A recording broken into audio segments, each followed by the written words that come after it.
अस्सलाम वालेकुम जी। इस वक्त एक पैनिक है कि कल से यानी 10 मार्च 2026 से स्कूल और कॉलेजेस में छुट्टियां हैं या क्या है। इस हवाले से क्लियर कर दूं कि स्कूल और कॉलेजेस में 10 से 31 मार्च तक छुट्टियां हैं, लेकिन जो इम्तिहानात हो रहे हैं पहली से 8वीं तक के आजकल इम्तिहानात हो रहे हैं वो अपने शेड्यूल के मुताबिक जारी रहेंगे। उसमें अपने बच्चों को लाजमी भेजें ताकि उनका साल ज़ाया ना हो।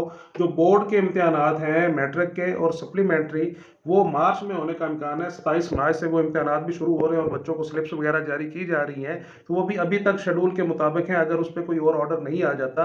इसके अलावा एलएलबी के कुछ रेगुलर सेमेस्टर्स के इम्तिहानात हो रहे हैं, सप्लीमेंट्री भी और रेगुलर भी, तो उनकी भी अभी तैयारियां जारी हैं, वो भी अभी शेड्यूल के मुताबिक हैं। अभी तक उनमें भी कोई ऐसा रद्दोबदल नहीं है। अलबत्ता स्कूल और कॉलेजेस आम तालीम के लिए जो है वो बंद रहेंगे। मरियम नवाज साहिबा ने एक बड़ा फैसला किया है और एक ऑर्डर जारी किया है, तो इसको चेक करने का भी एक तरीका ये होता है कि फेसबुक तो सबके पास है, तो फेसबुक पे जाके मरियम नवाज या ऐसे सर्च कर लिया करें और उनके ऑफिशियल पेज से जो भी खबर हो उसकी तस्दीक कर लिया करें। क्योंकि रूमर्स वगैरह होते हैं बाजुकात कि छुट्टियां हो रही हैं, या कुछ कहते हैं छुट्टियां नहीं हो रही, तो आम लोग परेशानी का शिकार होते हैं, उनको समझ नहीं लगती। तो चेक करने का ये तरीका है कि ऑफिशियल पेजेस जो फेसबुक पे हैं, इसके अलावा एक्स पे हैं, इंस्टा पे हैं, जहां भी हो वहां पे इनकी खबरें आती रहती हैं, उनको वहां से चेक कर लिया करें। बहुत शुक्रिया। अस्सलाम वालेकुम।